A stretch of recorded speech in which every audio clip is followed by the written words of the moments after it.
Oh no, it didn't work. Hold on. And fix it. But there we go. I got it. No, what's it doing? I thought it was so good. Every time it messes up all the time. Hey, a strong start. Good evening. Welcome back, rulers, after a long week of staying inside and hopefully trying to play games in some shape or form, to the Teacher's Lounge, your favorite ever live Alternate Souls podcast for this week, talking about all things Alternate Souls. I am Jeremy Franklin, and I am joined by Josh Patton. And I'm also joined by Jackson Wood of Japanime Games. Jackson! Hello, everybody. Welcome. Glad to have you here. Before we get started, there are no doubt people who are in this stream who have never been here before. For that, we say welcome. We're happy to have you here. As always, if you have any kind of issues with the audio or anything, feel free to let us know in the chat. We try to correct them super fast. But we're glad to have you here. If you like what we do, please consider clicking that subscribe button down below. And if you want to support what we do, there's always that little join button where you can get access to all kinds of cool perks. That's all the shilling that I'll do for today. But today, we're going to talk about Alternate Souls. So, Alternate Souls, I'll put up this first image here. Oh, it's behind I gave you a bunch. And I might even dump more in there. Oh, man, I'm excited. So, this is Alternate Souls. For those of you who don't know, Alternate Souls is the new game from e.g. My Will Studios. It is the cool figurine competitive arena card game that is at least starting with the new, like the original Force of Will characters a lot is kind of what we're kind of starting with. And I know that e.g. has talked in the past about, potentially other crossovers and stuff over time, but we're very excited for this. I have gotten to play it a lot. We live streamed it here on the channel when we went to Japan for the kind of like preview party and everything else. And Japanime has been has decided to partner with My Will. Jackson, you want to talk a little bit about that? Yeah, what aspects in particular are you curious about? Sorry, I was answering a message from my boss. He thinks he's being clever. He thinks he's being clever. I do think that is that L in the chat, Deepwater Games? I think that's L. If so, hey L, good to see you. Yes, well, interviewing with me. So Elle and I met at PAX East and have become fast friends. Oh, L's great. L's great. So it's good to have them in with us. But yeah, so mainly interested in how Japanime kind of got involved with My Will on this project, because I knew e.g. was looking around and talking to lots of people, kind of developing this on his own with like Jeff and a couple other behind the scenes people. But like, what led to the partnership with Japanime? Yeah, so a big part of that, at least for us, is if you've been to a convention, right now, of course, everything is closed down, so it doesn't help anybody. But if you have been to a convention, there's a good chance, if it's one of the bigger ones, we've been there. We actually do over 40 shows a year. Jeez. So we go and do a massive circuit. And it's not always just our staff doing it. Like, we have people that we trust to run shows for us as well in different pockets, but when we do that, they are still representing us, and so we get a little bit more of a footprint. And we also hit anime conventions, which not every game publisher does. Yeah, that's for sure. We have this big net that we cast, and that was part of the allure that brought Will Studios to talk to us. Yeah, and so you guys started talking at Gamma? Eric and e.g. were talking before that. I don't know how long they had been talking to one another. I got to meet e.g. personally at Gamma for the first time. He's a hoot, right? He is a ton of... I love e.g. It's so great. And that's why one of the reasons why when he first told me about this project that he was working on, I was super excited. And we're 24 hours away from the launch, right? Of the Kickstarter launch that you guys are putting on. 24 hours? Like less than at this point. Less than that. It's 9:00 Pacific Standard Time tomorrow. In the morning, so noon, noon Eastern time. Noon? There is a link down below in the description where you can go. Lunch break. Yeah, it's coming. There is a link down below. Down below in the description, there is a link to the Kickstarter page, so you can go make sure to follow it so that you're notified when it goes live. But not before I beat everyone to the perk that I want. So everyone needs to log in. So it's 12:15. Kickstarter launches at 12:15 tomorrow, everybody. little bit, tiny bit of misinformation. We just won't talk about. You just won't talk about that prize to make sure that nobody gets it. No, we're going to talk about it. We're going to talk about all of the big stuff today. You both are going to be, you in the chat are going to be the first ones to get to hear some of this stuff. Yeah, exclusives. So for those of you, for those who might not be aware or haven't seen the footage or talked about this is a new concept called an arena card game. So Jackson, to the best of your ability, what would you describe an arena card game as? Oh, that's hard. And I think there's a lot of forms that an arena card game could take. Right. This particular one is centered around miniatures, in this case acrylic standees. Yep, and I've got the move image across on the screen. Battlefield and move around a battlefield. And then you also have a deck of cards that you get to use in addition to that to use special abilities or get different movements or all sorts of extra effects that the base set of rules doesn't necessarily allow, but the cards break those rules in some way. Yeah, so I likened it to when I've been playing it as it's a kind of a combination of a trading card game because you have a deck and it's a deck builder, but it's also kind of a little bit of a cross between like chess and shogi. Because each piece kind of has its own kind of unique like cards that it potentially brings to the table and like the ways that it kind of moves based on that. But at the same time, at the end of the day, it is about like capturing pieces and like moving your board strategically. Like the board game element is like the core gameplay. It's like the trading card game part of it, or the card game part of it is what kind of modifies that. Part of the reason I personally don't go towards chess or shogi when I describe it is what you've added on, I think, is very elaborate and good. But like for the quick 15-second pitch, that gives a lot of people the illusion that it's just back and forth movement, which when you actually play the game, there's a lot more complexity to it than that. It's not. So that's why I step away from it, because I don't want to give people the wrong idea in that elevator pitch. Yeah, it's absolutely. not actually that simple. Like it's very accessible, but there's so much breadth to strategy. Yeah, for sure. And it is, for all intents and purposes, this is a competitive, like, tournament capable game where you are able to play, like, matches with the person that you're sitting down across from. So like in that aspect, it's very different because, when you're playing like shogi or chess, it's like every single time you sit down at the table, like the game pieces always function the same. But in this game, in an arena card game, not only every opponent you sit down across from is going to have something different, but then each of your individual games against that person can be a little bit different because of the trading card game aspect, which I think is really, really cool. It has one of the most unique sort of sideboard mechanics, in my opinion, that I've liked to see, which I think is really cool. Yeah, can you explain a little bit about how the sideboarding, like that option of like not only when you sit down to play game 1, but also like going into games 2 or 3 kind of work? Oh, I don't know about the 2 or 3 part myself. You'll probably know more than me, so if you want to elaborate. But the part that I know, because I only know the first part, is like you start with your deck of 30 cards, and then before you actually start the game, you pare it down to 20.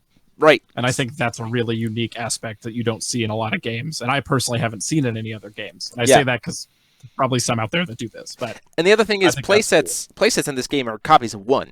So like any one particular card, you only get to play one copy of it. So you get to kind of sit down across from your opponent, have your 30-card option, and then before you even start, you get to kind of cull 10 cards that might be completely worthless in that matchup to make sure that you have the best chance, which I think is also very unique. Like coming from Josh and I are both... is revealed at that point. Like, so you know the ruler, do you know all the linkers?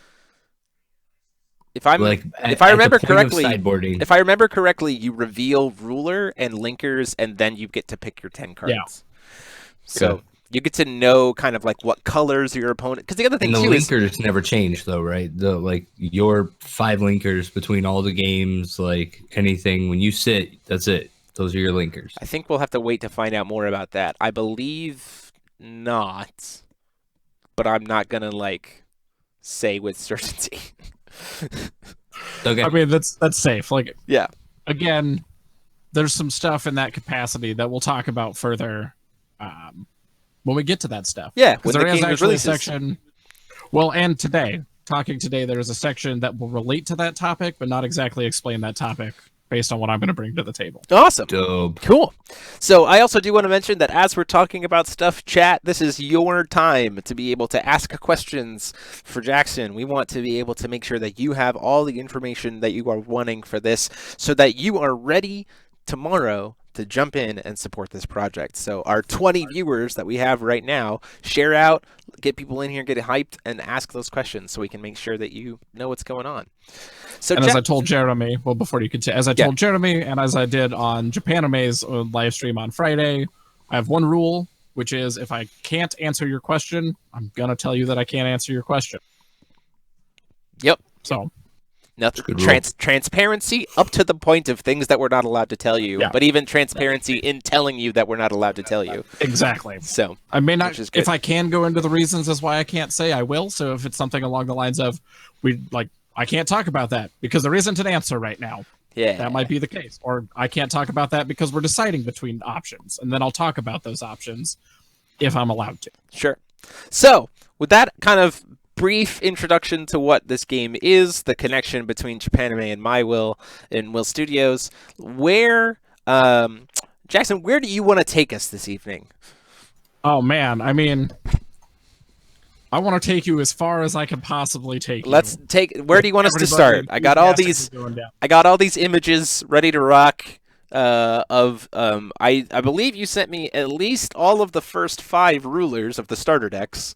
Yep, I sent you all the rulers and some other stuff associated with that. So you tell me what to pull up and what you want to talk about, and I'll make it happen, good sir. Well, go ahead if you want to start with pulling up the assets, which should be the last picture in that folder. It's going to be the one that has the standees and the cards. Yeah, here it is. It is up on screen right now. I pulled it up a couple times already as we've been talking, but I'll bring it back up now. Okay. And I said let's start with that because let's talk about pledge levels. Yeah, do it up. Because that's probably a thing people are the most curious about right now. So if you don't mind me rambling for a bit, I'll just kind of take the stage and talk about it. Yeah, I got my ice cream. I'm ready. So we've got a variety of pledge levels, and there may be more as the campaign goes on, so that's something to keep in mind. But the first one's just a standard $1. Get access to the pledge manager. If the campaign funds, you get to add all that extra stuff at the end. Pretty basic, $1 lets you get to see all that stuff at the back end, right? Then the basic level is going to be $60, and all of this is in US. So if you're in a different country or have different conversions, sorry, I'm just talking about US dollars. So $60 US gets you 2 starter decks. So interesting point real quick on that US thing. Is there the ability with this Kickstarter to be able to ship internationally? There will be international shipping options. Okay, good. Just making sure, because some Kickstarters I've seen have been like a US launch only or anything else, so I just want to make sure we have that information correct. Go ahead. Yes, there will be international. It depends on where you are. We have a chart that shows it on the Kickstarters. You'll be able to see what a pledge level is going to cost to ship, what each individual item is going to cost you to ship, that whole sort of breakdown. And it's broken down into what we have specifics on and then all other countries. Sure. So if you're in one of these brackets, you're gold. And if you're not, then you get to see what it is otherwise. Excellent. So the starter decks. Starter decks gets you any 2 of the 5 starters, so you can get 2 of the same, 2 different ones, but it allows you and somebody else to play. Yeah, so you get to choose. There's also a retailer pledge. And a starter deck is 1 ruler and 3 linkers, right? So 4 figurines Correct. Total. Yeah, it's going to be 4 figurines. I'm getting all my things here. It's got 1 ruler, 3 linkers, but somehow still getting 20 cards out of that. Yeah, so it starts you with the 20 cards. It also gets you a paper, like flippy paper, foldy paper. It's like, I don't know what to call it. It's like got that glossy matte to it, like the glossiness to it, but for a map. So you get that like out of the box play experience. Interesting. So like, I guess what is the standard like amount of cards per like linker, right? Like it's 5 per link. So 5 per linker, and then just 5 for the ruler themselves. Yeah. In this case. Okay. And we can talk about we'll talk about that too, because the individual components. I want to kind of break down all of that stuff. All right. Good deal. So we'll go through the stretch goal, or we'll go through all of the pledge levels, and then we'll talk about the individual components if that works for. Yeah, go for it. Rock it out. Mm-hmm. So I got a billion tabs open. I'm the worst. This is my life. It's like all good, man. 1,000 tabs. I live my life one tab at a time. I wish I could. It's so hard. It's so hard. So we also have a retailer pledge level, which is $60 as well, but that gets you the deposit. And so retail stores, we threw it in there just in case. As everybody knows, it's a really hard time right now. A lot of stores are closed. A lot of stores might be going out of business. They don't necessarily have the same infrastructure as other stores, but we wanted to include it just in case people felt comfortable. Sure. So we didn't want to exclude them. We wanted to make sure that at least it was an option. I think that's a great option. And if nobody takes us up on it, that's okay. Like, And so what do the retailers get? They get a deposit? yeah, they got to put a deposit down, which then will get them 5 starter displays. So 25 starter decks total, 6 booster boxes, and then an organized play of a prize kit, which we can't talk about right now because it's got some secrets. It's got some secrets. But organized play I is part of our plan. though. Exactly. Organized play is part of our driving force with this. Okay. So the next pledge level above that is $150. And it's going to get you all 5 starter decks. It's going to get you all the stretch goals that we unlock. And you're going to get alternate art standees for the 5 starter rules. That's so No good. Seriously? Yeah. Alternate arts for all 5? All 5 for the first ones. For the same price as just by fuck. All right, 150. Yeah, for $150. Yeah. Well, We'll Josh, put a star next Josh, to that one. Josh is in. Josh is in for Star next to 150. this one. Oh boy. We're trying to make it appetizing. And Yeah, so that's for Oh, boy. sure. this is kind of my like plug bit. Not to say like, oh. So we had My a goal wife in isn't mind when we watching. first started. And then we rolled that goal down to what we felt was more appropriate given the exact nature I was just talking about, because things aren't necessarily the easiest for everybody. So we kind of rolled everything back, and we're taking the part of the back end responsibility onto ourselves Sure. and making it more accessible to consumers. That's Sure. appreciated. And we are focusing on consumer. Like, I have no qualm saying like we want to support retail stores, but they're very uncertain right now. So we're focusing on the direct to consumer aspect while giving retailers an option and making OP the follow-up, which is then going to push people towards store. Right. So Absolutely. I can say personally, like when I back a Kickstarter, one of the things that I'm always looking for is I'm looking for something that I can have everything out the gate, just like everything that you offer out the gate, but then also like just wrapped into that without me having to stretch too much further into my wallet. Like I like to be like, okay, look, thank you for being one of the first. Here's a special thing that like I didn't have to pay an arm and a leg for. So like alternate acrylics that will separate me from everybody else as a designated, like just for buying all the starter decks out the gate. Like, dude, I love it. Thank you. That's Yeah, awesome. That's awesome. Well, and so in that same capacity, those standees are add-onable, so other people can buy them if they want, but it's not going to be anywhere as near a good a deal as just going up to the The next 150 pledge level. Right. level. Yeah. Which leads us to the next pledge level, which is $299. Better get ready to Ooh. put that star down at the Thank 299. God it's Josh. not 300. Thank goodness it's not 300. It's $299. You get all 5. You get all 5 starter decks. You're gonna get 2 booster boxes. You're gonna get all of those stretch goals. You're gonna get the alternate art standees for the first 5 starter rulers. You're gonna get alternate art standees for the 5 rulers that come in the booster pack. Stop this. And you're gonna get one of 2 different options for a setup playmat. This is good timing. Thank goodness Trump's sending me like $1,200 that I could just throw. This will work. This is fine. ridiculous, dude. That's awesome. That's so But again- good. Two booster boxes, all the alternates for the 5 rulers in the boxes. Good. And the booster rulers. So you're gonna get 10 alternate standees altogether. Okay, And so you're let's gonna talk get a about nice neoprene playmat. Yeah. Oh, whoa. Oh, God. Okay. Like one of our nice quality play mats to actually set up and play on. Real Yeah. quick, is there any way we can talk about what a booster box looks like? Yes. Well, What so my is plan again is to talk about. We can talk about that now because there's one more pledge level above this, but we can talk about the anatomy of a booster. Go ahead. You do you. I'm just kidding. No. Let's talk about that next because it's a big jump. It's a big jump. Oh, So it's let's talk about the it's a booster. big jump. So boosters are going to be $8 if memory serves correctly, so a little bit more expensive than you might find a Yu-Gi-Oh or a Magic or a Pokemon booster. $8 per pack. $8 per pack. You get the acrylic standee in there. You're going to get the character card that goes with it. You're going to get 5 cards for that character, and you're going to get the card that has the QR code inside of it, which is used for the ancillary systems that come with the game. And we'll talk about that. Acrylic, 5 cards, and a QR. 6 cards altogether. Because you need the card for the linker. You need the character card. Yeah, you get the or ruler. So it's going to be the ruler card or the linker card. But yeah. So the rulers and the linkers packs. Like that's... Yep. The other thing to note. Go ahead. Go ahead. No, go ahead.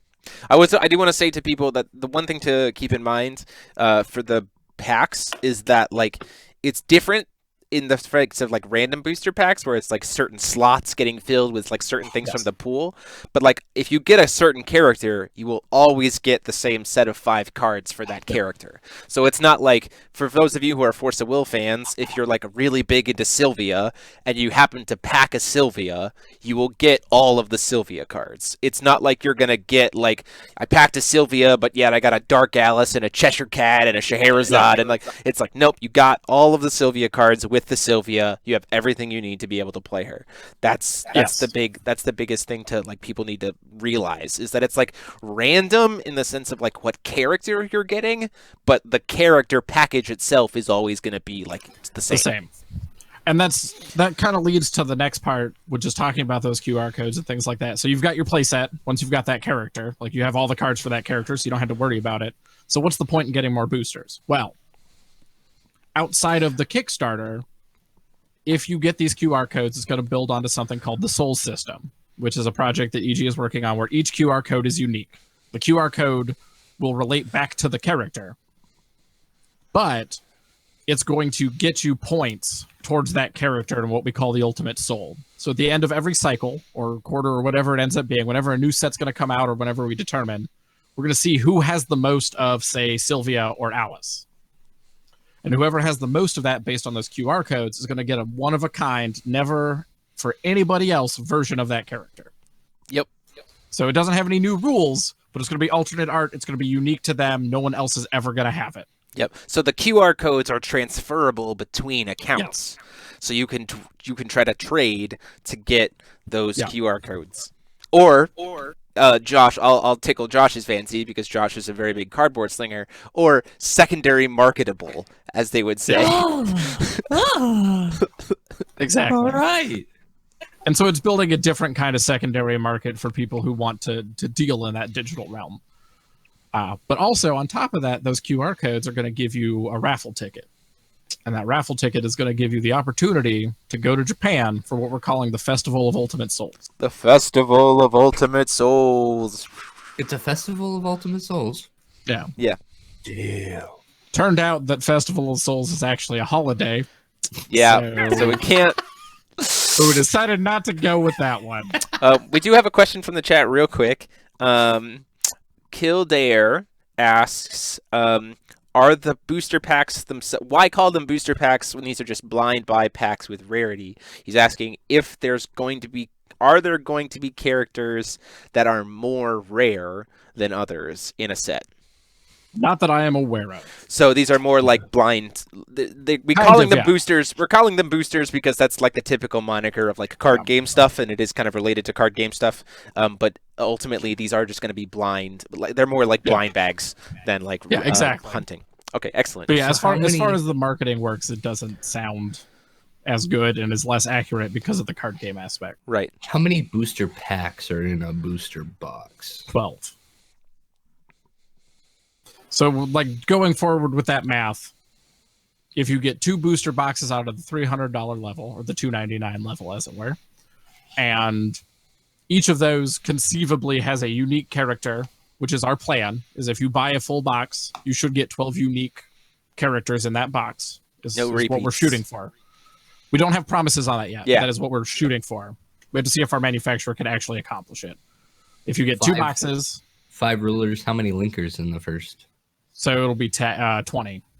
So the first starter, if I remember correctly, each starter is a ruler and 3 linkers, and then the first set is 5 different rulers and then 20 new linkers. Correct. And so if you're doing that math, it's going to be 15 linkers for the booster for the starter sets, because you get your one ruler per, so that's 5 there, and then you get your 3 linkers per, so it's going to be 15 characters in that set.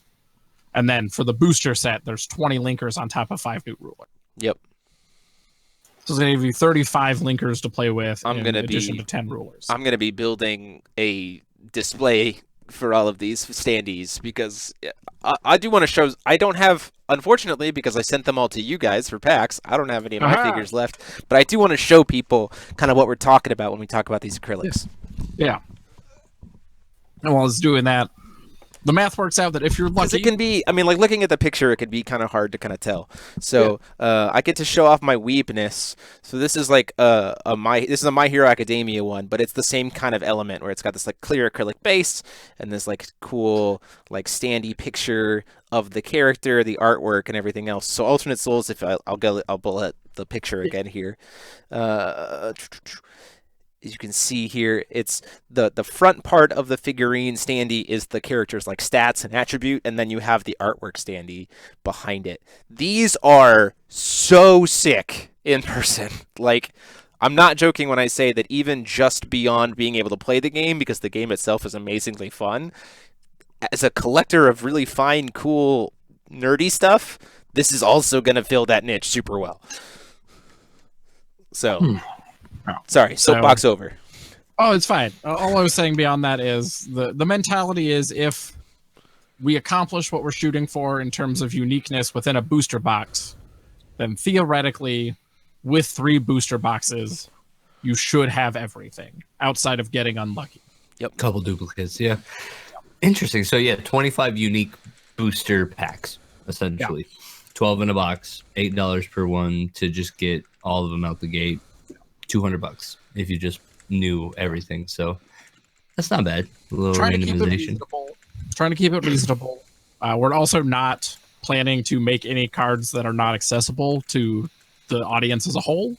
So you wouldn't have to be like, oh, I didn't go to this convention. I didn't get that really cool game-breaking card. I guess I can't play. Like, that is nice. That kind of That is nice. It happens sometimes. I can't speak of games that have done it, but I know it's a concern people have, so I'm just kind of like jumping in on it. So we don't want to do that. If we're doing anything like that, it's going to be alternate art or something that's just really cool aesthetically, but not making it so that you get, cheated out of something. Fantastic. So the $2.99 was 2 booster boxes, the playmat, all 5 alternates for all 10 rulers. Yes. And all 10 rulers, so it's just like a standalone pack, so I don't have to pull them. No, you will have to still pull the rulers, but you're going to get the alternate standees for them. So like you're getting the stuff. So you'll still have to get the cards for them in the boosters, but you'll have like these cool collectible artwork like alternate stands for them. Which, if we do well enough, you should be fine. Some of the stretch goals have alternate art cards of those new rulers, so then you won't have to worry about it. You're just going to get those rulers out of the gate. Here's what we're hitting right now. We're hitting secondary market stuff for Josh, and we're hitting all kinds of alternate collectible shiny things for Jeremy. Like, we're in. And we haven't even gotten to the highest tier yet. We haven't even gotten to the highest tier yet. Lay it on us. The last tier, there are 10 of them. They are all unique. So there's one. No, excuse me. There's 9 of them. Sorry, there's 9 of them. There's 9 of them. There's 9 tiers. We've only talked about 3. So there's one more tier with 10, or I should say 9, unique aspects to them. So it's like a higher level tier, but like only 10 people. Only 10 people 10 can get slots. Them. Yeah. Okay. How much is this one? This is what we call our J ruler level. It's the top level. It's $1,250. Gets you all 5 boosters. Gets you 2 booster packs. Gets you all of the stretch goals. All of the alternate art standees. Both playmats. And the big kicker is gets you a one-of-a-kind metal plate of a ruler for that character. And it's not a regular size. Is it a regular size metal plate, or is AG doing the oversized stuff? They're the oversized ones. So there's a video that you'll be able to see tomorrow of him actually opening up a metal plate and displaying how big it is compared to a card and what it comes in and all the nice stuff. But they are 2-sided metal plates. They are very large. Very large. Josh, have you seen the Ryan's gold like prize card Lenneth, like the oversized prize card Lenneth. You've seen that, right? This is bigger than that. Is it like the fair? It's like the OG giant metal cards. They're like huge, and they're so cool. They're not cheap to produce, which is why it's like $1,000 extra on top of it. So if you go that route, you're actually getting $50 more discount on top of all the other stuff, plus another playmat, and this really cool plate. Yeah, for sure. One Trump check it is. For one big check. There we go. Thank you, Donald Trump, for my big medal.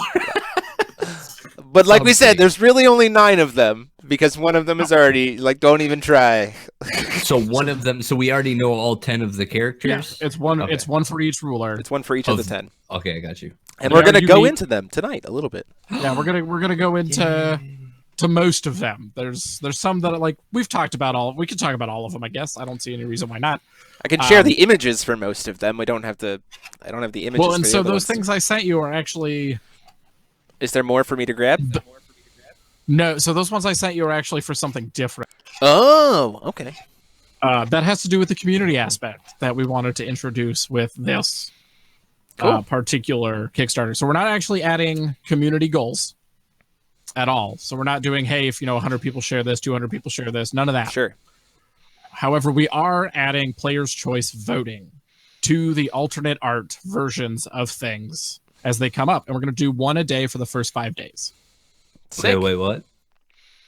So we are off. So there's going to be alternate art versions of things that exist. Let me know when you want me to pull up an image.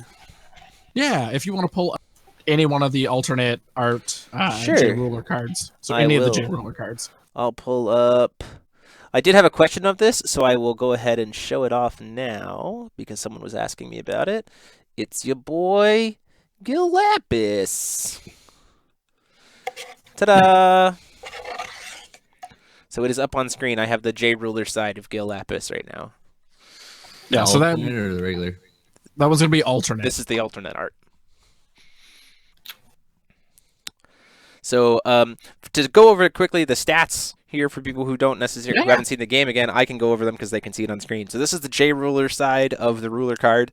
You can see his hand covering it. Oh, there it is. It's on the stream. So the hand size obviously is the hand size of that you're allowed to have in the game. That will actually change based on which ruler you're using. So that's a very interesting aspect. The stats of the figurine and then its effect that it does upon doing and on entering. So Gil Lapis, when he comes into play, your opponent has to immediately pick something and kill it. Like on their side of the board, just free, like kill something. So that's pretty cool. But this is an example of what one of the alternate arts for his backside is potentially going to be. So I'll let Jackson explain a little bit more about how that's going to come about. Yep, so we're going to offer up options, which are going to be based on that. And so you all are going to get to vote on which ones you want to be the alternate art versions of those cards. And that will also determine some other things that we're not going to talk about right now, but those alternate art choices will impact future decisions. Yeah, for sure. Like, say, card sleeves. Say. That's just an example. Let's just say card sleeves. No, serious question we can ask real quick. Like, are these traditional, like, Force of Will, Magic, size cards? Okay, cool. Just check for sure. Good. Yeah. So you're going to have your 30 card deck. We're going to have other options for card sleeves. And so that's the kind of stuff that we're giving you the opportunity to vote on as a community. And of course, some people are like, I don't like that art. Well, maybe there'll be more opportunities in the future. Yep, and I'm going to go ahead and quickly show off the Lapis's front side. If I remember correctly, the Lapis is like, if for people who are familiar with Force of Will, the front and back side standard is like Gil Lapis the first time he showed up in Force of Will, his front and back. So TMS? TMS. So Moonlit Savior, like Primogenitor side. I'm going to pull it up here real quick. So I can show you what his front side is going to look like. So like as you can see here, this is the like original front side art for when that card was a ruler in Force of Will. So the back side would have that artwork. Whereas this is this alternate version is when he came back as the ruler the second time. So that's where the alternate potential comes in. Return of the Dragon Emperor. Yeah, so there's a lot of that stuff that we get to play around with because AG still has the rights to use that art. Yep, which has been a question that's come up a lot. Like, why are you stealing art? Well, we're not. Nope. Actually, not when it's yours to own it. Can't steal it if you already own it. But it is one of those questions like, oh, this is a ripoff. Like, it's not. It's very much it's a not. new project, and it's hard not. for some people to get around that. Yeah. So we've gone into the 1250, the J ruler tier. We've talked about this community engagement, about these cool alternate art stuff. I saw something in here that was talking about the first, and you put this on Japanime as well. There were some images here of the first X element backer 2020. What? Yep. So that's going on the plate. That's going on. Those are the massive 10 plates. So I'm going to go ahead and spoil. Do we want to do my favorite or your favorite? I'll let you choose. Let's do 0 first. Let's do 0. If it's in there. I don't have the 0. I don't have the 0 plate, but I have the 0 alternate art. So, okay, go ahead and show off yours, and then I'll throw the 0 plate in there. I didn't know. Sounds good. Okay, so this is the 0 alternate art. For those of you, or potential alternate art, which is her invert with her and the owl, her invert card, which is a classic artwork for her. It's absolutely gorgeous. And then as a spoiler, one of our 5 starter non-starter deck rulers, which is going to be one of the 10, which is Lilius Petal. The agent. Oh, really? Lilius Petal is going to be the wind starter deck ruler, and so yeah, this is going to be an example of what one of the plates like. It is metal, so all of this white stuff you're seeing. Lilius is not a starter. Yeah, he's not a starter. So Lilius is one of the ones in the first set, not a starter. So this white space that you see in the card art that's on screen right now, that will be the metal. You'll be able to see the metal. So first wind founder. So wow. Yeah, it's Lilius Petal rocking it out. This pledge doesn't exist. Lilius Petal actually doesn't exist. Putting this artwork on there. Don't worry about it. We just want to show it to you as an example of what could be at the 1250 level. But that is very interesting. Lilius Petal definitely Petal doesn't exist. I thought it was gonna be Lapis. And then I guess between the two, you can't even. See, I didn't know. Yeah, it was so surprises. I will say that until earlier today, it was going to be Lapis, and then Jackson was like, "Oh, hey, by the way, Lilius Petal's in it," and I went, "Well, that changes everything." Well, and then I will show up this, which is Jackson's favorite, who is also a big surprise to me as a first set, who is our boy Welser. Is going to be one of the 10. He's going to be one of our first fire founders. This is going to look sick on metal plating, by the way. I'm stoked for that one. Yeah, this is going to be so sick. When you shared that round of art with us, I was like, well, dang. Yeah. Dang. This is going to be very sick. Interesting that it has... Is there a reason why we're calling out the original Force of Will sets that they were in the bottom left? Advent of the Demon King, Legacy Lost was on your... Lilius Petal? But that's interesting. My guess is on EG's side is to properly attribute the art and its origin, so people, if they want to follow the history, know exactly when and where it came from. Steven, the lore is the same, right? Like this is a carryover story, right? So not technically. If you want to get into the lore side of things, the story of Alternate Souls is that these spirits, these souls, have been kind of pulled from the worlds that they were in, and they're now competing against each other to become the alternate soul. So it's or the ultimate soul. So it's kind of like like grand tournament kind of example of these. They're not in their real world. They're being pulled into this kind of secondary event. Sounds like some Fate stuff. Yeah, a little bit of Fate. A little bit of Fate kind of stuff. I will address Stephen Wells in the chat, asking if the plates are full metal, full color. Yes, they are full color. It's going to be a color printed card on top of the metal plating. So Welser will have exactly like this. The only thing that will show the metal will be this white space. on Yeah, the and image. again, there's a video that's going to be going out tomorrow on the Kickstarter that you'll be able to see the actual plate. Yeah. Also, 12:15. Stephen Holsteiser, if you beat me to that Lilius pedal, I'm gonna punch you in the face. So don't even try. Don't even try. Get him, Steven. And so I added the founder art. I will go grab it real quick. I'll let you guys continue to talk while I grab that. Yeah. So you can talk about. I do know we wanted to talk about the. And it's gonna be the one that's all numbers down there at the bottom. Sure. The booster boxes, like the packs and stuff. Yeah, what do we want to talk about with those?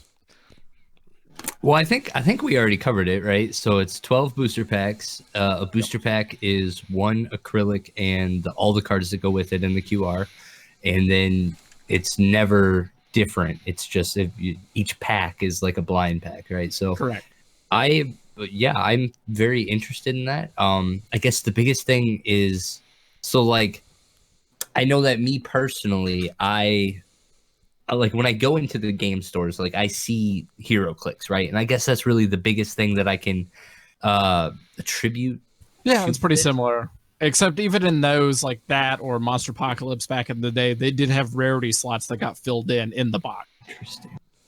Because I guess like all that I end up seeing is like just these stores end up having like buckets full of just figurines and like, so like I'm trying to think like realistically, is like the figurine itself probably isn't going to.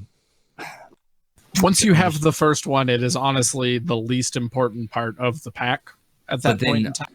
Everything else is just like a one of. So it's really any duplicate should probably be sold as a set. I don't know. I guess I'm thinking it gets weird. That's where the aftermarket is. So if you want to sell something and just be like, hey, like if you want to know what your character is, here you go. Here's your interesting. And then we didn't talk, or it hasn't confirmed, or we don't know if one card is going to be rarer than another, right? Correct. We don't know if one card's going to be rarer than another. And again, our goal is to make sure that we can't promise this because we don't know if the manufacturer is going to be able to do this or not, but make sure that each pack in that box will be unique. Yeah. So you won't get 2 zeros in one pack. You'll get 1 0 if you have a 0 and whatever the 11 others are, but you won't get those repeats. Yeah. For sure. It's interesting. But the continued part is going to be more those QR codes and what those are going to allow you to get access to. Yeah. Which is the Ultimate Soul stuff, the opportunity to go to Japan, and then there's going to be other promo opportunities that exist via the Soul system and your ability to meet certain thresholds. The Soul system is everything that I wanted a QR code system to be. Yeah. And the Soul system is kind of going to get paired with OP. Like it's going to be tracking of the player and statistics, and I like that. To my understanding, should. Is there any way that you can is there any way that you know if what kind of pricing the company would expect OP to offer, like I guess at a local level, because like I'm trying to think with blind packs, like I don't expect booster packs being like a good prize for OP, you know what I mean? Like so I'm just trying to think, like, is there anything in the works? So there are things in the works, and part of that has to do with how well we do on the stretch goals. The OP system will become more and more robust depending on how deep those stretch goals go. And again, we're still taking part of it onto ourselves to front the cost, to actually make sure OP happens and other things go along with it. But the actual like initial breadth of that will be determined by stretch goals. So how much out of the gate are we going to get is kind of tied there. Is there any chance you could tell us what that first stretch goal is? Yeah, I can pull that. What's the number? Up. Or what's the goal? And so then what's the goal, the first stretch?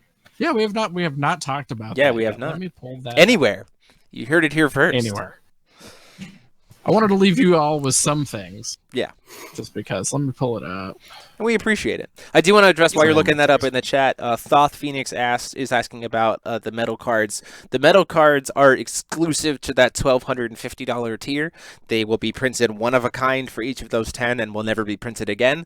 The rulers themselves that come in packs, the rulers themselves that come in the starter decks, the cards for there are going to be regular cardboard, like traditional cardboard cards.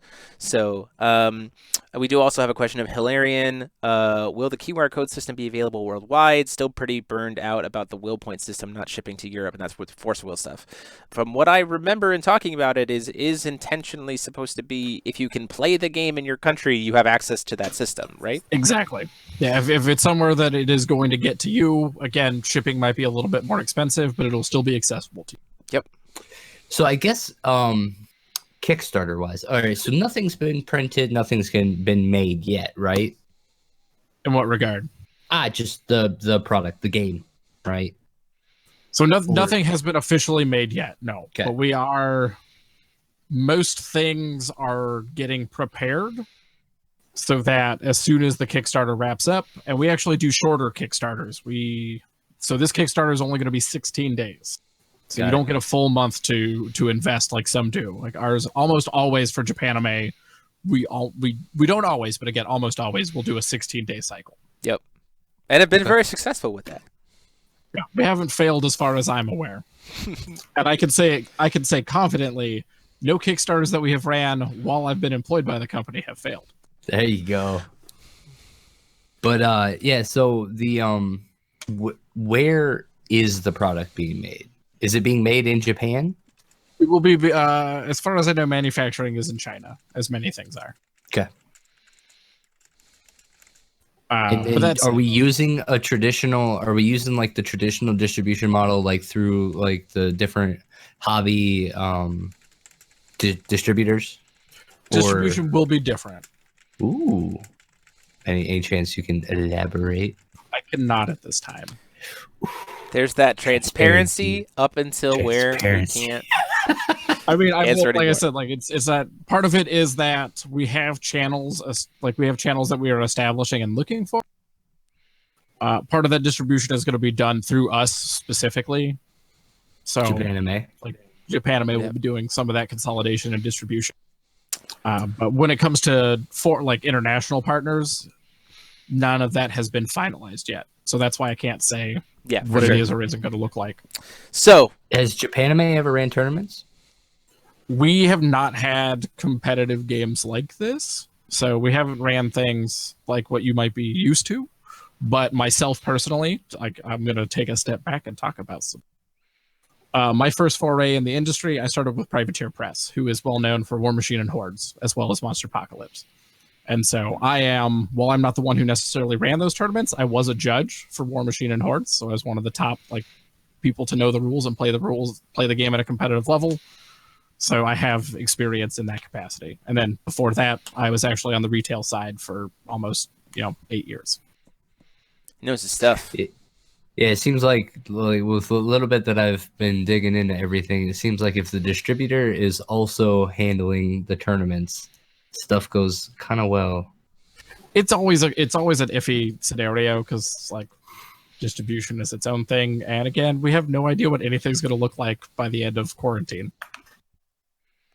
True. But, man, I forgot about that. I was happily distracted for 50 minutes. Sorry, I have this terrible habit of being, but don't forget the real world. Don't forget my job is to sell you fantasies, but don't forget. I was collecting QR codes, going to Japan. I was already at it. Oh, I do want to say before we get back to the final tier thing, we mentioned this idea of the QR codes being tied into raffles related to things like the Tournament of Alternate Souls. You spoke about this in your interview, either interview with Colin over on TCG Scrubs or in your live stream, that raffle tickets don't ever expire. So if you don't win, you still have just as many entries into the next time.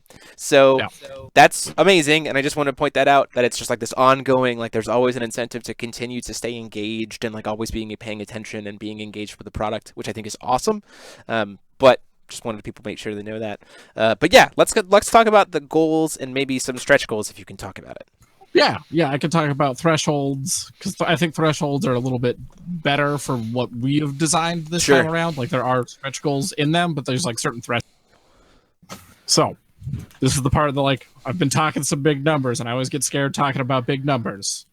The goal is $100,000. Okay. So 100,000. If we hit that, it's gonna happen. Sure. If all 10 plates sell, that's a quarter of our goal. So there you go. Or a 10. Yeah. A tenth? Is that a tenth? Tenth is the number. Little over tenth. I think it's like exactly 12.5%. Something like that. I can't do math today. I've been so busy. Let's see, 100, and we got 12.5. So yeah, about 10.5. Yeah, okay. It's 5%. It's give or take 12.5%. Exactly. Yeah. No. $100,000. That's the goal. If we hit $120,000, there will be an organized play program for both retailers and players. So not just one side or the other. 200? 120. 120. So just $20,000 above the initial goal. We're going to hit a more substantial like base for the OP program. Plus having things, because not every location has the availability to participate in organized play without a retail store. And so we know clubs that otherwise exist, and that $20,000 is going to help us make sure that OP is available to people who don't necessarily have a local game store. That's amazing. Yeah, my house only has like room for 5 people. Yeah, but it's allowing those kinds of pillars for the community to say, hey, we don't necessarily have a store that's within a reasonable distance, or the closest store is an hour, 2 hours away, and they don't want to support the product, or any other number of options. It's going to allow us to set people up in a way that says, hey, you have access to these kits, you have access to this OP, you're showing us that you're actually running this stuff and you're not just taking it. We want to support you and support you building this up in your local community. That is awesome. That's really great. 335 units of like the 299. I think that's a good number. It should be reasonable. And at least on my side of things, we've only really been advertising for about a week because Gamma happened and we had some other stuff to wrap up, and then we got here. And Gamma was a month ago, to let people kind of understand that timeline. Like March 12th is the day I got back home. Right. So, but leading up to that tier, that's going to unlock foil cards for alternate art. It's gonna unlock foil options for stuff. So it's gonna add some interesting extra things that aren't alternate art just yet. So I guess that brings up a question. Nothing right now is foil. To my knowledge, outside of anything special, everything is just the standard printing. And there are no gotcha stuff as far as I am aware. So there's no monochrome cards, no alternate anything in the packs yet. The packs are always solid packages. That may change, but currently that's not part of the plan. And so the 120 unlocks some foil. It'll unlock some foil stuff in addition to that OP program. Cool. So I'm going back to the spreadsheet that we have here. The spreadsheet. Another tab. Like I said, I'm not going to talk about everything. Got to leave some mystery. Got to people. Yeah. So some other thresholds that are going to come up are going to involve like us putting together regional tournaments. So not just like standard Grand Prix stuff, but some big stuff. So at 140,000, the first one of those unlocks. So again, not that far off. And there's a bunch of stuff in between these tiers that happens as well. So these are kind of the big notes. Let's see here. Way later, I'm not going to talk about the exact number just yet, but there's going to be a World Championship commitment in Japan. So the tournament or the festival Ultimate Souls is a party. It's come, play games, have a good time, hang out, meet the developers, meet the designer, just throw down. Party in Japan. At that threshold, we're committing to throwing a big tournament in addition to that part. Party in a tournament. Party in a tournament. What was that? What was that number? Oh, I didn't say that number. He didn't say that number. Yeah, we're holding off. It's way up there. It's one of the final goals. But it's us committing to it. It's not saying that we're not going to have one of those tournaments. It's us saying 100% this tournament will happen. Right. And how do we get an invite to that tournament? Winning other tournaments. Yeah. Or winning a raffle. Yeah. No. So there's options. So even if you might not necessarily be the most skilled player, if you win one of those raffle options that might come up for it, you still get your entry into the tournament. You might not be seated highly, but you'll at least get that spot because You get to be there. You're going to be there. Right. Because as with all of EG's games, and if you didn't catch the Alternate Souls My Will Studios live stream that they did last night, EG is very much committed to the idea of like the connectedness of players. That's one of his like founding things of like using games to connect people. And so I think it's really cool to see in another one of the projects that he's working on that's still like a core tenet of what he wants to support. So that's really awesome to see that Japanime is teaming up on that too. Well, and it aligns with a lot of our goals. Like I can talk about, like I'm going to do a little bit of a plug, but my boss, Eric, is very much about the community and very much about actually bringing people together. So when we all sort of started locking down for this pandemic, we started offering an online sale where just if you buy stuff in our online store, if it's in stock, tell us what your local game store is, and we're going to give 50% of those proceeds to that store. So it counts as a wholesale order for that store. You're placing an order with us, so you're still getting our stuff, but like we're helping other people as best we can because we can't just give people free money. We don't really have that. Right. We can make wholesale orders and like take a much, much, much smaller margin on that product and help somebody out a little bit. Yeah. Do we have a question from Killer Goat? How many cards will there be to a season or set? We talked about that a little bit earlier. I can answer that. So a new set, like the first set to be released, will be 5 rulers and 20 linkers. And each of those 5 rulers and 20 linkers has 5 unique cards to them. So all in all, in a given set, there will be 125 cards. So, do we know potentially how many in a year? We do not right now. Right now, that'll be worked on later. Jesse Dana asking, also, Jesse Dana, good to see you. It's been a long time. Good to have you back. Will EG sign the metal plates? I imagine if you can find him, he'll sign them. But because of the, I don't think that'll be something that EG can feasibly do just from the Kickstarter. I mean, the video that is going up tomorrow, he has one of the metal plates with him currently. Oh, sure. That's fair. So if he's the one receiving them, there's a chance he could sign them. I don't think that was part of the deal, but Ichi's also very much willing to sign stuff. So like if you talk to him about it, I'm sure. And again, that production, you know, that how if he gets into his hands, I'm sure he'd probably be willing to sign it for you. Yeah. I mean, he gave me a T-shirt at Gamma, so I'm still trying to get one of those hoodies, man.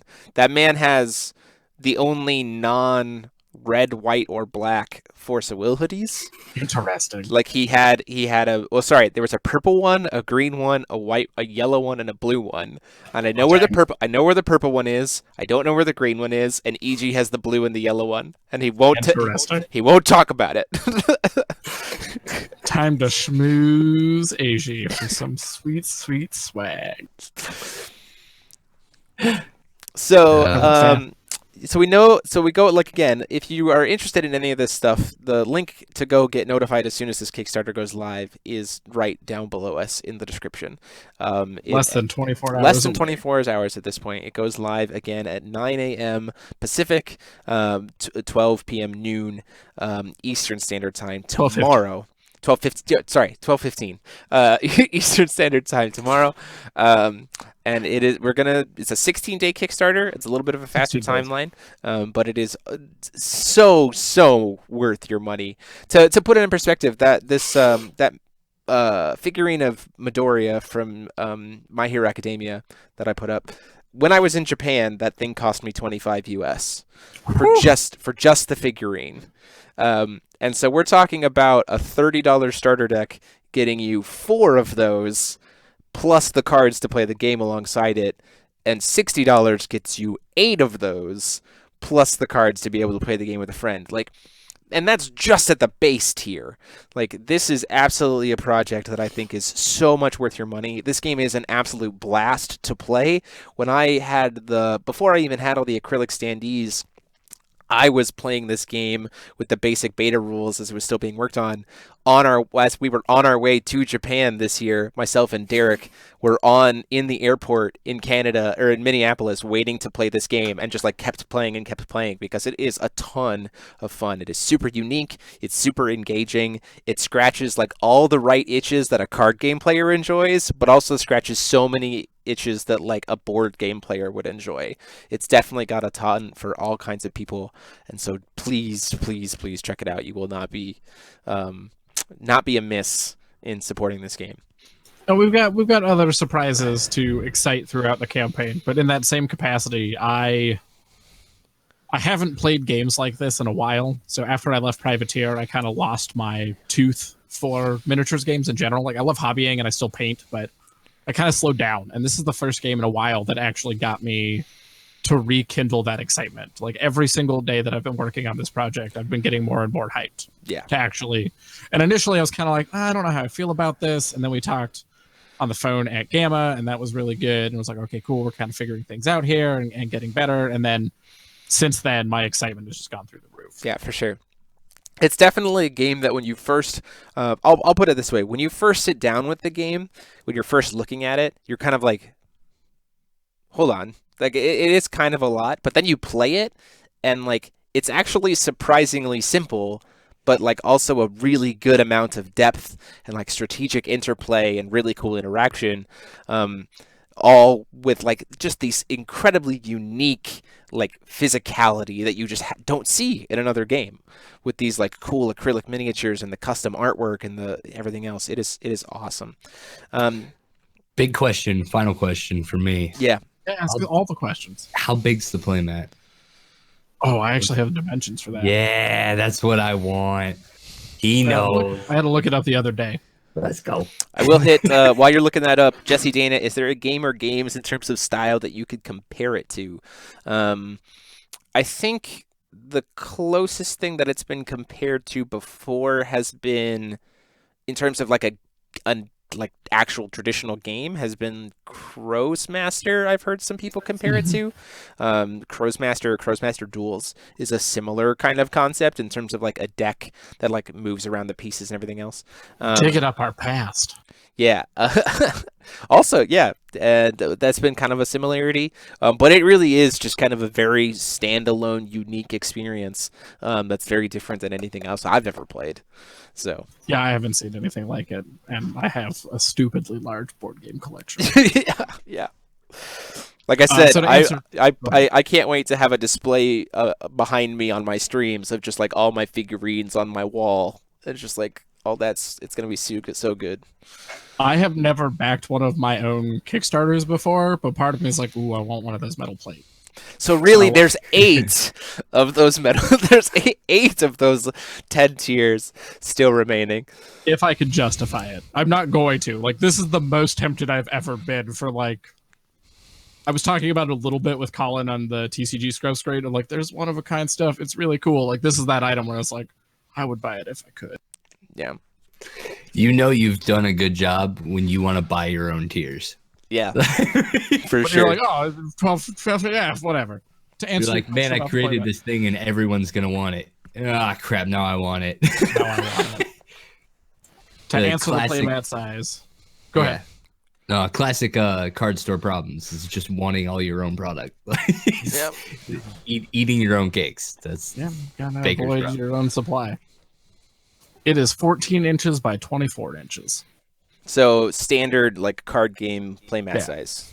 Yeah. So standard card game playmat size, is that what you guys were playing on in Japan, or was it smaller than that? That was the one that we were playing on in Japan was smaller. Okay, I know that was one of the. I'll toot my own horn a little bit. I actually worked with EG and Jeff, and then sent it to Japanime for them to be able to tweak around with in terms of designing a mat that is bigger and more sizable to fit on a standard size mat. And the other thing is it's different because like normally we play card games on a play mat like this, right? You're gonna be playing with it vertically. It's gonna be like stretched across both people on the one mat. Yeah, it's one mat for 2 players. Yeah, which is not traditional TCG shenanigans, but I love it. We're doing some weird stuff, but we have access to making playmats, so we're doing cool things. I mean, and the other thing to note for people too is that like the map there are multiple maps that you can play on. So like if you have multiple play mats, What? so like I didn't even want to talk about that yet. There's another level of strategy. you mentioned it. You mentioned it already because you talked about the multiple mats in the Kickstarter pledge of the highest tier. But that's all I'm going to say. That's all I'm going to say. I just kind of glossed over it on purpose. So there's 2 different maps to start with, and the playmat is not 2-sided. The playmat itself is only 1-sided. So when you get both, you're getting unique playmats. But the one that comes in the starters is 2-sided. It's a 2-sided flip. And so depending on who gets to go first versus vice versa, somebody actually gets to pick which map you're playing on. So similar to like Magic or otherwise, there's an extra level of strategy of, do I choose Josh this? is so in right now. Do I choose this board edge to put my miniatures on, or do I want to go first and let my opponent decide what starting looks like? Dude, that like I don't know, that taps into like a Pokemon fan and of like switching up the arena like on my like it was like we're on a grass field now and I'm at the advantage, or like, oh man, multiple fields. And because of how terrain interacts with models, like that opens up the opportunity for different mats to come out as the game goes on, which also might be some of that OP stuff. Like something that I've not really talked about is doing drafts. And so giving players access to a ruler and then drafting like booster packs that have linkers in them. And so getting to do something that's a little bit more chaotic as an OP style event that you wouldn't see otherwise. Like there's a lot of opportunity for some neat stuff. So we have a couple questions. One that I can answer. So Killer Goat, what are the other cards that will get metal plates? The first 10 metal plates are going to be the 10 starting rulers. So the 5 rulers that are in the starter deck, and then the 5 rulers that are in the set. The starter deck rulers are as follows. For darkness, you have Gil Lapis. For water, you have Kaguya. For wind, you have Feathsing. For fire, you have Nyarlathotep. And for light, you have Zero.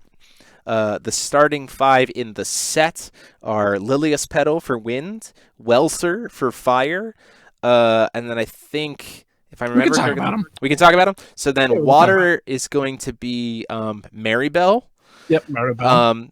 The Steel Doll. And then darkness is going to be Gil Alhamat, our good Dark Gil. And then for, I think that leaves us with light, who is Millium. Yep. Uh-oh. Again, somebody go talk to Taylor. Yeah, Babatunde, the link for the Kickstarter is down in the description. I'm telling you what, man, like I'm not joking about if you're into these these max tiers, like you better like be there within the first like 5 minutes, because I guarantee like they're gone. They're not all releasing on day one. We will announce when the other ones are releasing, but not all 10 are going to be there on day one. That's how confident we are with this Kickstarter. Yeah, is that we are going to give people time to know when things are happening. Yeah, for sure. We're not putting it all on the table right away. Yep. We're saying, hey, here's the ones we're offering right now. There's going to be more as the campaign goes on. I'm calling this right now. In 48 hours, you're going to see a post. She's putting up commissions. Yeah. In the next 48 hours. I tell you what. She's going to squeak out a bit of art. Yeah, for sure. Taylor's definitely going to go for that Millium. So Jackson, this is a funny thing to note. So I myself have done a fair bit of Force of Will cosplay. I actually at this point will have cosplayed / have in the works 3 of the starting 10 rulers as cosplays. We have another Force of Will cosplayer who we're talking about is Taylor, who has consistently done Millium as a cosplay. Oh, nice. So that's like dope. So 4 of the 10 starting have had cosplays done of them. Yeah, I know. Yeah. I also know that there's been some other European players who have done female cosplayers in the other regions who have done some of the other characters. So it's pretty cool. So like this set of 10 has been absolutely like a perfect, solid choice for EG with this. And this is the first we've talked about it. You are actually like when I was sending you art earlier today. I was like, no one else has seen this but us. Like no one. Period has, because I showed. I'm like, here's Welser. He's like, what? I'm like, yeah, that's the one I'm excited about. Yeah, for sure. I freaked out because I didn't know that. EG told me about the initial 5. EG told me about the initial 5 rulers, the starter decks. EG also told me about his thoughts for the initial 5 for the set, but nothing had been confirmed yet. So then Jackson earlier today is like, oh, by the way, here's this card image. And I'm like, everything is great. I try not to spill it all at once, but I try to give some, like, here's a bunch of stuff. It's really cool. Right? Jesse, if all 10 plates sell in the first hour, will other plates be made? Again, as Jackson says, the plates are going to be spread out over the course of the campaign. It's not going to be all 10 right from the get-go. It's going to be making sure that Japanime makes you aware of like when that J-Ruler tier for that particular one is going to be made available, which means that you guys will have plenty of opportunities to grab every single one except Lilius Petal, because that'll be booked even before the Kickstarter launches. It's fine. Don't worry about it. It's fine. It's gonna be the first. It's going to be the starter rulers on day 1. So all 5 of those will be available to start. So that'll be, again, the starter rulers will be Gil Lapis, the Primogenitor, Darkness, Zero, the Light, and then Nyarlathotep for Fire, and Kaguya for Water, and Feasting for Wind. And I am actually going to pull up, because we haven't seen Feasting or Kaguya yet, so I'm going to pull those up here as we wait for other questions. Yeah, because the Zero, was that Zero that you showed the alternate art? That is one of the potential alternate arts for the ruler side. I do like that one. So I'm going to there's pull a up. lot of cool alternate art. I'm going to pull up. The Black Owl. JK, I'm Zero.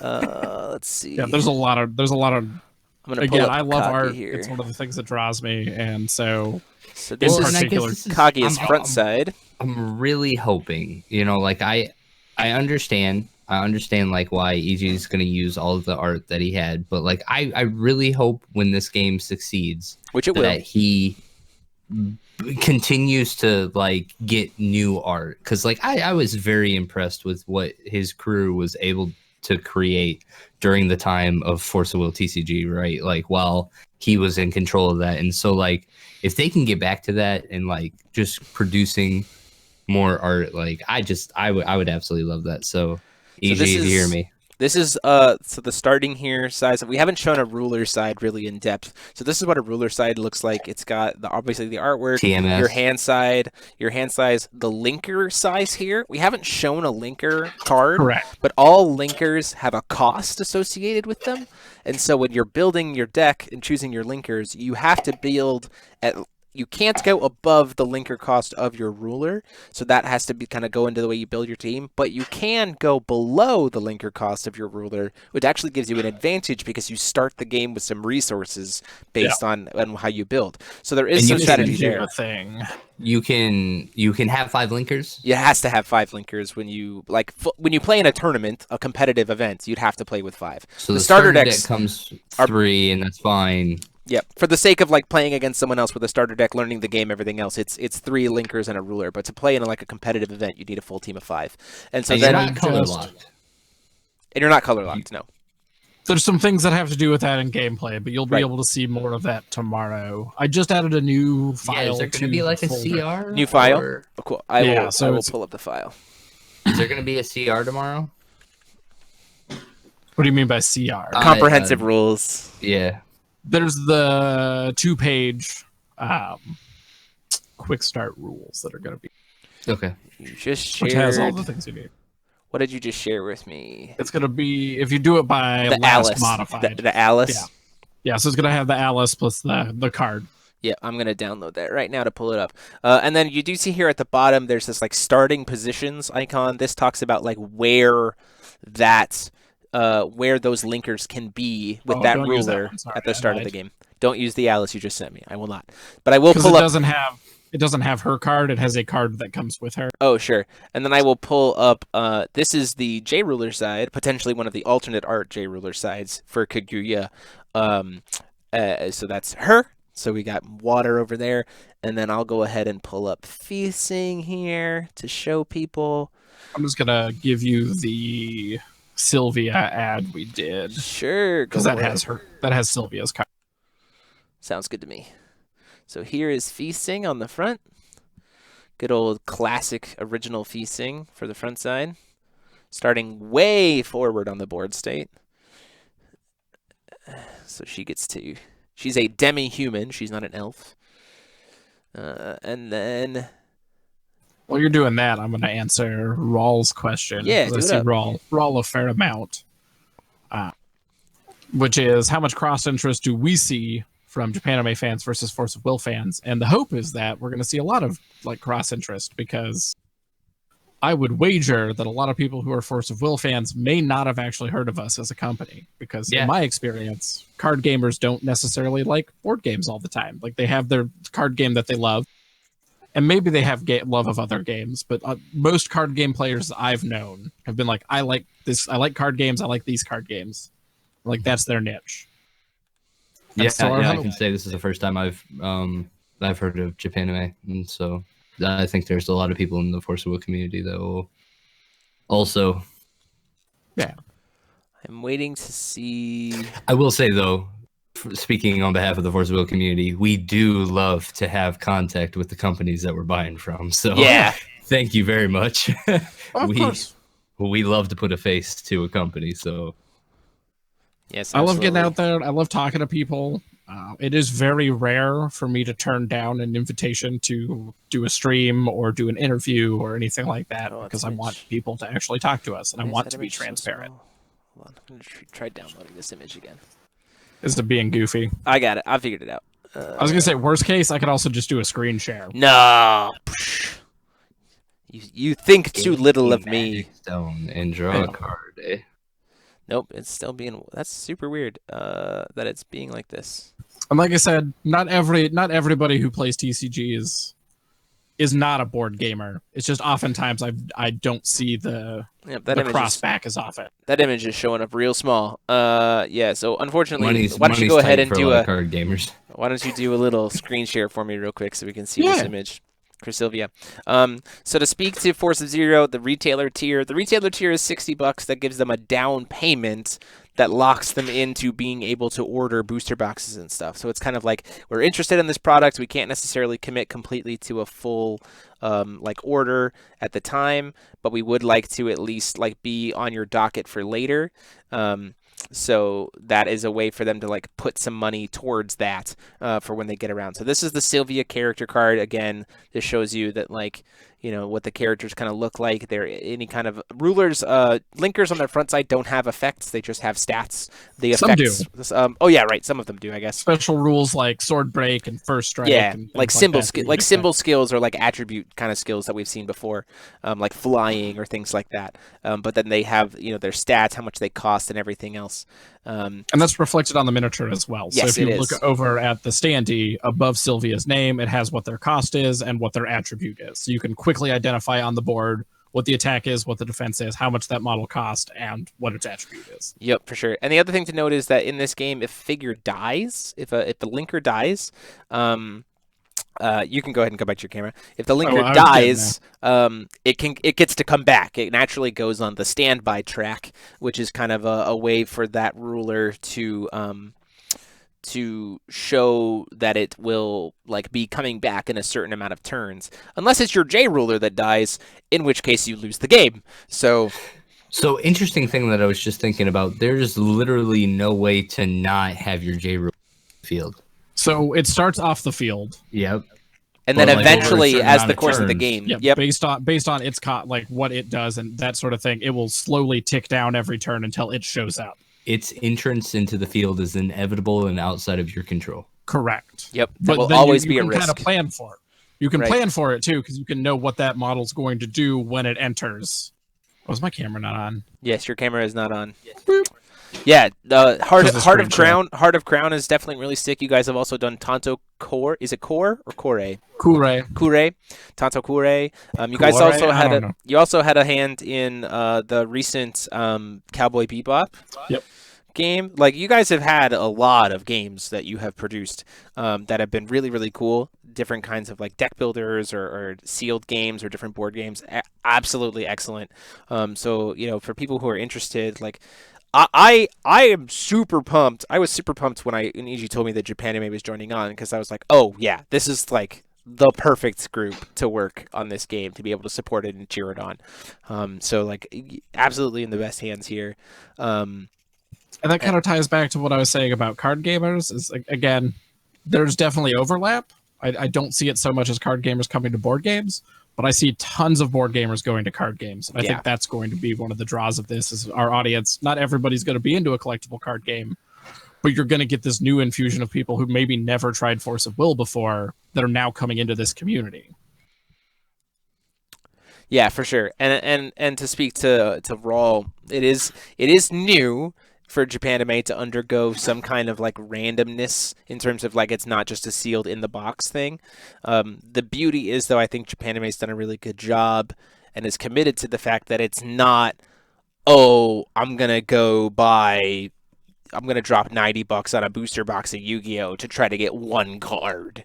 It is very much like there's so many different aspects of this game that I think overshadow the fact that it is going to be some kind of randomness to the packs, in the sense of the collectible, the soul system, and the fact that even the things that you pack are these ridiculously unique and cool figurines for like art collectors, in the fact that there is no random chase cards that you're looking for. Like it's just if you have the figure, you have what you need. In the board game aspect of it, the true heart and soul of the gameplay is the board game part. Like I think that this is the perfect blending of like a board gamer wanting to dip their toes in the idea of what a card game is, but also a card gamer wanting to branch outside of something that's just cards. Like it's like this absolute perfect Venn diagram of like hits, like I said before, it scratches all of my itches as a card game player, and it scratches all of my itches as a board game player. And it's just amazing. And I guess I can kind of, just from what I can tell, or at least as long as the rarity doesn't actually come in. If one booster pack is not rarer than another, if one thing is not rarer than another, then cost will not get out of control. It's in my mind, I think it's impossible. Even when the meta starts to develop and OP starts to go and players start to find like the most optimal cards and linkers and all that stuff, like just without having rarity and with just having blind packs and with an $8 price point, I can't imagine like an acrylic and bonding cards being more than 3 times the booster pack price, so like $24. So like we're talking, I don't expect a deck to be more than like $150 if that ends up. I would agree leading to that point. I think the only time we'll see those price jumps, if we're talking about the secondary market, is if sets go out of print. Yep. Like that's what I suspect. Is like, I guess that is an interesting question that maybe you can't speak to now because again the Kickstarter hasn't even launched yet. Yeah, we have no idea. I haven't printed anything. In terms of, I know that other card games have a tendency to do 1, maybe 2 print runs and then move on. And if you can't answer, of course, obviously, would it be the intention of Japanime to like continue print running of certain sets for a certain period of time, or just kind of a one and done kind of print run? Like what would be the kind of the concept there? I don't know what the long-term plan for that is because I'm not on that side of the discussion, but I know at least with other products that we do, if we start getting low on it, then we usually do a reorder. Excellent. And so there might be a period of time, especially if we don't have something else planned just yet, where we might run through our stock faster than we expect. And if we do that, then we might be out for a little bit. Perfect. It would be like, we will see when that's happening and what our thresholds are and go, okay, cool. We need to put the reorder in now so that we get it at X date. And that's something we can control a little bit. But I don't know if we're going to retire sets. I would suspect that we probably will. Yeah, like if I'm going to wager, that makes sense. Time when sets go should be inevitable. But like, I guess one of my biggest things is like, has anybody talked about whether or not this game is going to be rotation or whether I believe it's not. It's just going to be like an legacy, an eternal game, which I think is like fine. A rotating ban list potentially, probably. Maybe if the game is balanced well enough, I don't suspect that actually being a thing. I mean, bless your heart, 5 years later, something's got to break. You know what I mean? Oh, it's going to. Again, from the War Machine side of things, it's why we created CID back in the day, which is the community integrated development component to it. Like, that was done because there are models that fall out of favor, like in the past, which necessitated going to a digital rule set that allowed the company to retool models in a dynamic space. Sure. And that was to be like, hey, we have these new models coming out. They interact in a way we never suspected 15 years ago. We should fix that. Right. Yep. So yeah, inevitably something is going to break. I will never say that something is perfect, but I don't suspect that the rotating ban list is going to be a thing out of the gate, right? Like that would be Sure. That would be a major issue for even design wise. I mean, I don't think Force of Will. What the first time they banned a card was 3 years in. No, because it was BFA. Oh, that's true. So like end of year 2.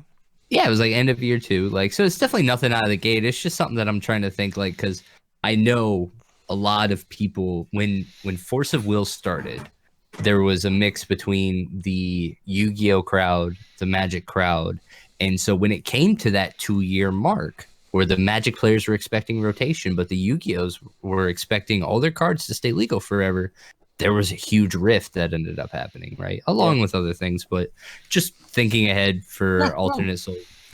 As we do have the idea of nothing rotating. Yeah, because then your figurines are always usable, right? Yeah, and that's my suspect is like, and if a card does get banned, you're only losing one of it. Yeah, it's only one copy because it's not playsets. Because playsets are 1-ups. So yeah, and I guess, man, is there really, like, if you're playing a singleton 20 card deck, is there anything going to be that broken that you're just like, yeah, no, whoops. Yeah, and if you have to reshuffle your deck, you're losing points. That's the other thing too. That's bad for you too. Yeah, you only get to play it once. You twice get to reshuffle max in a game. Yeah. Twice max, right? So unless it has its own special rule for whatever reason, but there have been some cards that get shuffled back into the deck, but like they're like basic, and then the upside of them is that they get to reshuffle. So we do have a question here. I'll call this the last question of the night. It's again from Rawl. Also, Rawl, great questions all night, and also the whole chat. Thank you guys so much for participating and getting all these chats and getting all the Rawl's asked a lot of good questions. Yeah, Rawl's been asking great. As I said, they come from our side of things, so like, I'm used to seeing them show up and be like, well, welcome. Best I can. Good to have you here, Rawl. Welcome. Hopefully you stick around. We'll be doing lots of alternate souls coverage here. I personally cannot wait to do my first unboxing of alternate souls figures. That's super hype. But anyway, do you foresee the Kickstarter as the only avenue for future expansion? Now, you've talked about this briefly on the Japanime side, but to kind of close this out, what happens, the Kickstarter doesn't fire, the Kickstarter wildly exceeds your expectations? Like, what happens to this game one way or the other? It's common. That's the only, it's common. So you don't got to worry about that aspect from what I've been told. Like, one way or another, this game will exist. Yeah. As far as expansions, we have not talked about using Kickstarter for future expansions, if that says anything. Right. Oh, I guess that is unique in the board game industry, is like everything gets a Kickstarter. Not everything, but a lot of things do. Like, okay. Because, yeah, like, I guess I've noticed that I've been looking into it lately. Like, Jackson Games comes out with a Kickstarter every now and again. Everybody comes out with a Kickstarter now and again. It is definitely a platform for it. We don't go to Kickstarter for every one of our projects. So we wrapped up a Kickstarter a little bit ago, and it was pretty successful, and we're excited about it. But then we also have other projects that we just don't put on Kickstarter because we can produce them and we're not worried about it. And we're like, yeah, cool. Like, so we usually go to Kickstarter if we want to offer a bunch of other stuff, right? But we don't necessarily have the means to do it on our own. And so we want to make those things happen, but we just don't necessarily have the ability to do it. Yep. And so Kickstarter gives us the avenue as a publisher to be like, cool, now we can do this and we can deliver an even better, more satisfying product than our originally satisfying product. Something that like not only fills you for one meal, but maybe for 2 or 3. Yeah, absolutely. And that's great. And that's what it's for. We're super pumped about it. So that'll be it for us for tonight. Again, to close out things, check the Kickstarter link down below in the description. It goes live tomorrow at 9 a.m. Pacific, noon Eastern. Alternate Souls going to launch with Japanime Games with the helm. Super, super pumped. You guys also are going to be doing a live stream tomorrow at 4 p.m. Pacific. Kind of a day one wrap up there. If you want to post the link to Japan, I am going to be there. If you want to go ahead and post the Japanime link in the chat right now for your channel to go check that out. Twitch. It's going to be on YouTube. It's going to be on YouTube. We did a few things on my personal Twitch just to get things set up. But we've realized there's a kerfuffle with Facebook Live right now, which is not letting us post live videos to Facebook Live. And so I've just been sticking to YouTube because at least after it's ran, there is a recorded record of it without me having to record it. But let me get that link. I got you. Talking about other stuff, which add-ons will be available at the Kickstarter page. I believe Alejandro, he's talked about this. It'll be like the alternate art acrylics and stuff will be things that you can add on to your pledge if you don't pledge at that level. Extra booster packs and stuff like that. Extra booster boxes, I think. It might not just be individual packs. It might be. I don't know. We'll figure it out. But all that detail will be up tomorrow. So I'll let Jackson post that link in the chat here while I'm closing things out. It has been wonderful hanging out with all of you, all of these new faces asking questions, as well as Jackson. Thank you so much for being willing to come on and hype this up, as well as give us all kinds of exclusive stuff to talk about. Anytime. So like he said, we'll have that live stream that I will be joining with the Japanime guys over tomorrow. And it's going to be Eiji. And Eiji's there too. Yeah, so it's myself, you, Eiji, and Eric. That's going to be a great conversation all together to kind of kick back and look at the it'll be 7 p.m. 7 o'clock your time, Eastern Standard Time. 4 p.m. our time, 8 in the morning for Eiji's time. Like it's a whole. You get to see like barely awake Eiji. It's fun. So yeah, that'll be it for us tonight. We really appreciate you all being here. Can't wait to see this Kickstarter go live. And then of course, obviously, feel free to subscribe here because we're bringing you all kinds of alternate souls content, as well as if you're ever interested in Force of Will TCG content, you can stick right here, Ruler School TCG. But until next time, this has been myself, Jeremy Franklin, and I have been joined by Josh Patton.